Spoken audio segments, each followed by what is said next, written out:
విజయవాడలో పట్టుబడిన 24 మంది మావోయిస్టులకు రిమాండ్ విధించారు. మరింత సమాచారం మా ప్రతినిధి జయప్రకాష్ ని అడిగి తెలుసుకుందాం. జయప్రకాష్, చెప్పండి, విజయవాడలో పట్టుబడిన 24 మంది మావోయిస్టులకు రిమాండ్ కు సంబంధించి వివరాలేంటి?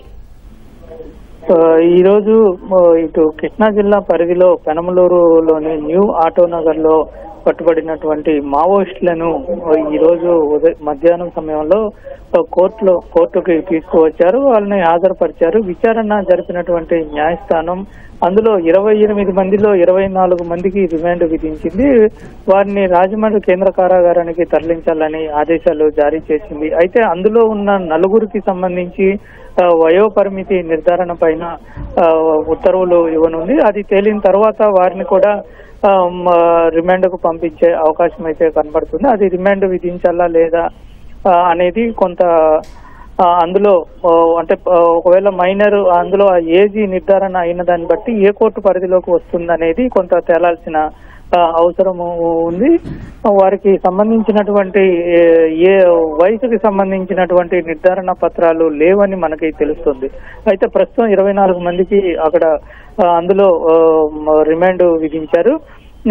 ఇందులో చూసుకున్నట్లయితే ఈ 24 మందిలో దాదాపు అధిక శాతం మహిళలే కనపడుతూ ఉన్నారు. అసలు ఇక్కడ న్యూ ఆటోనగర్ లో అరెస్ట్ అయినటువంటి వారిలో 28 మందిలో 21 మంది మహిళలే ఉన్నారు. 7 పురుషులు ఇందులో ఉన్నట్టు పోలీసులు తెలిపారు. వీళ్ళంతా ఛత్తీస్గఢ్ కు చెందిన వారు.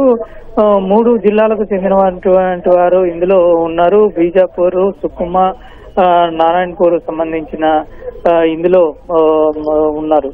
అయితే వాళ్ళందరూ హిట్మాకి సంబంధించిన దళంలోనే పనిచేస్తూ ఉన్నారు. ఇందులో 9 మంది మాత్రం ఇటు కేంద్ర కమిటీ కార్యదర్శి తిరుపతి వ్యక్తిగత భద్రతా సిబ్బంది ఉన్నట్టు పోలీసులు గుర్తించారు. వీళ్ళంతా ఎలాగ వచ్చారు ఏంటి అనే విషయాలన్నింటినీ కొంత ప్రాథమిక సమాచారం తెలుసుకున్నారు. అయితే వీరిపైన గత నెలన్నరగా కదలికల పైన నిఘా ఉందని చెప్తూ ఉన్నారు. అసలు వీళ్ళు ఇక్కడికి ఎందుకు వచ్చారు అంటే ప్రాథమికంగా అయితే షెల్టర్ జోన్ కోసం వచ్చారని తెలిసినప్పటికీ ఇక్కడి నుంచి తర్వాత ఎక్కడికి వెళ్లాలనుకున్నారు, ఏం చేయాలనుకున్నారు, ఎవరి ఆదేశాల మేరకు ఇక్కడికి వచ్చారు, ఇక్కడ షెల్టర్ జోన్ ఇచ్చేందుకు ఎవరెవరు సాయం చేశారు, ఇటువంటి విషయాలన్నింటిపైన ఇంకా లోతుగా దర్యాప్తు చేస్తామని ఒకవైపు ఇంటెలిజెన్స్ వర్గాలు చెప్తూ ఉన్నాయి. మరోవైపు అసలు ఇంకా ఎటువంటి వాళ్ళు రాబోతూ ఉన్నారు. చాలా మంది ఈ ఛత్తీస్గఢ్ నుంచి అక్కడ ఉన్నటువంటి మావోయిస్టులు అక్కడ కగార్ ఆపరేషన్ సంబంధించి ఒత్తిడి పెరగటంతో ఇటువైపు వస్తారనే సమాచారం ఉందని వారిపైన ఎప్పటికప్పుడు నిఘా ఉంచుతున్నామని ఇటు నిఘా ఇంటెలిజెన్స్ చీఫ్ మహేష్ చంద్ర లడ్డా తెలిపారు.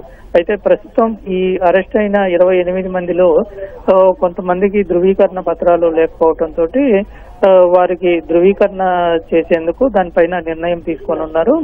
ఈ 24 మందిని రాజమండ్రి జైలుకి తరలించాలని ఆదేశాలు జారీ చేశారు. అదేవిధంగా నిన్న ఈ ఎన్టీఆర్ జిల్లా ఆపరేషన్ లో 4గురిని అరెస్టు చేశారు రామవరపాడులో.